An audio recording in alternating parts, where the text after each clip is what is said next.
When I first started going to the gym 11 years ago, the hardest part wasn't knowing what workout split to follow, how to do exercises, or how much cardio to do. It was literally just affording to eat. Back then, as a student, there was no way for me to afford the bodybuilding lifestyle without selling feed pictures on Facebook Marketplace with a subscription. So in today's video, I'm gonna be teaching you how to sell feed pics on Facebook Marketplace with a subscription. Just kidding. Today's video is a budget grocery haul where we're gonna go to Walmart and strictly stay within a $50 to $80 budget per week while hitting over 200 grams of protein every single day and anywhere from 2 to 4,000 calories per day, depending on whether you're bulking or cutting. So by far, the most expensive thing is getting enough protein, and doing that and staying within a budget is a lot harder than it used to be. To this day, protein powder is the cheapest protein to dollar ratio, cheapest way to get the most amount of protein in every single day. All right, if you're not eating 1 to 3 scoops of protein every single day, then you're choosing to spend more money. Eating that much meat, 200 grams of protein in meat every single day, you're gonna have to sell a lot of feed pictures, my friend. So protein powder is a must. All right, not only is it the cheapest option, it is the best way to get fast absorbing protein. It's also the fullest source of protein. There's a study that shows when you eat chicken or beef or some other protein source, you actually only absorb 85 to maybe 90 something percent of that protein through the digestion process. But with whey protein powder, you're actually getting 100% of the protein that you consume. Now, going to Walmart, I looked at the brands that were available there, and I remember distinctly trying these brands: 6-Star Protein, Allmax. These are brands that have been around for a really long time, and they promise a huge amount of protein, 30 grams of protein per serving, and the price is great, but it's actually not the best source. One, it doesn't taste very good. Two, they actually kind of spike the amount of protein in it. It says 30 grams, but you're actually only getting 20 something. So you're not getting a full 30 grams as promised, as advertised technically. And not just that, but it doesn't taste good. It tastes terrible, actually. And you're getting a bunch of carbs and fats in there that you don't really need from other fillers and additives that they put into the protein powder. So I really recommend going with a more established brand. Now, you don't necessarily have to stick with EHP Labs. There are tons of other brands that you could go with, but just make sure that it doesn't have carbs or fats in it, because it shouldn't. That is a huge indication that there are additives. And make sure that it tastes good. I can personally say that EHP Labs tastes pretty decent, so if you want to pick some up, 10% off code Jimmy on their website, US, Canada, international shipping, wherever you are. All right. Now, the second and probably the most obvious cheap source of protein in most places in the world is chicken breast. Just pay attention, pay close attention to the weight. Maybe look at the frozen section. Although if you want fresh chicken breast, that's the cheapest option. And I just picked the one that has the lowest price per kilogram or per pound. All right. The third cheapest source of protein would be ground beef. Lean or extra lean ground beef. If you're in the States, it's 93.7, 90.10. If you're on a bulk, just go with higher fats. But if you're cutting, go with the lower fat, extra lean ground beef with around usually 10 grams of fat per 20 to 22 grams of protein.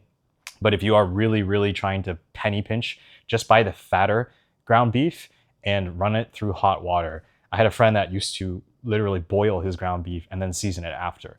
But you might suffer a little bit. And at that point, you might as well just sell some feed pics, man. Oh yeah, if you're considering mass gainer, don't, because it's basically glorified sugar. The main ingredient is dextrose, which is derived from some type of rice flour or starch powder of some sort. So all you're doing is just scooping sugar into your shakes. I'm gonna give you tips on how you can increase your calories without relying on mass gainer. And if you have a problem with low appetite as well, then it's gonna help, because it doesn't increase the food volume and also makes sure that you can increase your calories very easily and very budget friendly as well. The next cheapest protein source, I would say, are eggs. 30 eggs is only $8 to $9 at Walmart. And so that's a super easy way to get an easy breakfast in and hit a bunch of micronutrients as well. It's one of the best fat sources that you can get as well. Eggs are a superfood, and thankfully they're not ridiculously expensive yet. They are getting more expensive, but it's still one of the cheapest ways to get protein in. The next cheapest source of protein would be tuna, canned tuna. I would stay away from the name brands because it's basically the same thing. And in fact, Great Value, which is the generic brand at Walmart, has more protein in it somehow. So you're getting the same exact thing, and you can throw that into any of your meals. It's very versatile. You just don't want to eat too much of it because you're going to end up with muscles and mercury poisoning. That would suck. That would kind of suck. Just slightly. Now let's get into the carb sources. But before we get into the main carb sources, let's remember that fiber is actually very, very important.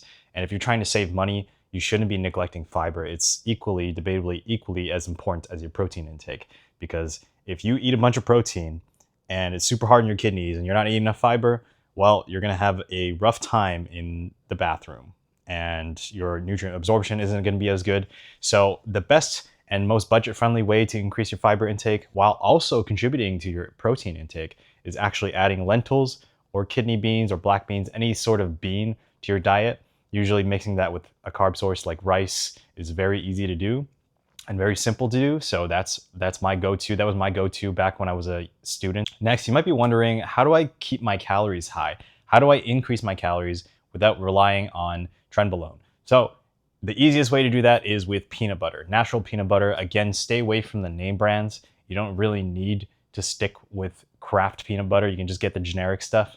Look out for the ingredients as well. The fewer ingredients, the better. Usually if it's peanut butter, all you should see on the back is ingredients, one ingredient, peanuts. If there's anything else like oils and other additives, then you probably want to avoid that, because what you end up paying for is just increasing your calories with palm oil or some garbage. So stick with the non-name brand, as well as honey. Honey is one of the easiest ways to increase your carbs, increase your calories very easily. You can just drizzle it on everything. You can make peanut butter sandwiches, peanut butter honey sandwiches.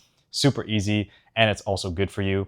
So that's another thing that you can add to your diet. Next, the cheapest source of carbs is going to be rice.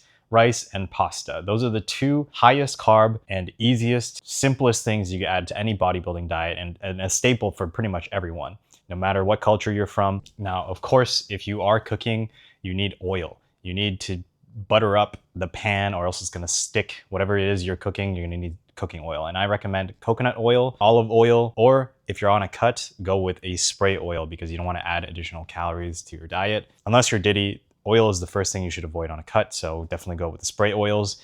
I would usually recommend a spray oil that's based on olive oil or avocado oil. Ideally, stay away from the canola oil and those things, because it's generally a little bit lower quality. Canola oil, I don't think is meant to be consumed by humans, but if it is a little bit cheaper, hey, gotta do what you gotta do to not sell feet pics, all right? You can also use butter or ghee in your cooking instead of oil if you prefer. It's a lot more flavorful. And I would say stay away. The only thing you want to stay away from is margarine, because that stuff is basically processed garbage. And even though you might be saving $1 or $2 here and there, it's going to be a major difference in terms of health and impact to your health, which is not ideal for building muscle or anything to do with bodybuilding, because you can't build muscle if you're dead. That makes sense, right? That's yeah. And now, if we're being realistic, some people like instant noodles, and I definitely did when I was a student and when I started off. I used to have them a couple times a week, actually. Even though it's not really that budget friendly, it's just tasty. And eating chicken, rice, and veggies every single day gets kind of bland, so adding an egg to some instant noodles is another way to get easy calories in. And especially if you're bulking, it's an easy way to bump up your calories. In terms of vegetables, I would say stay away from fresh vegetables. I know it's maybe a controversial advice, but in terms of cost cutting, frozen vegetables will last longer, and it is convenient and it is cheaper in most cases. So stick with frozen vegetables. And yeah, that's basically the video. That's the grocery haul. I hope this helps you. I'm gonna put all the prices and everything into the description so you can see that it actually gives you over 200 grams of protein and keeps you within $50 to $80 per week. And this is considering the prices in Canada as well, which are basically 2 to 3 times more than in the States, especially when it comes to protein sources. So yeah, it's still possible. It's just, you know, you just got to sell some feet pics if you want extra money. Anyway, I hope you liked this video. I hope this helps you. If it does help you, or if you like this video, please drop a like and a comment and subscribe, and I'll see you guys in the next one. We go to Jimmy's progress.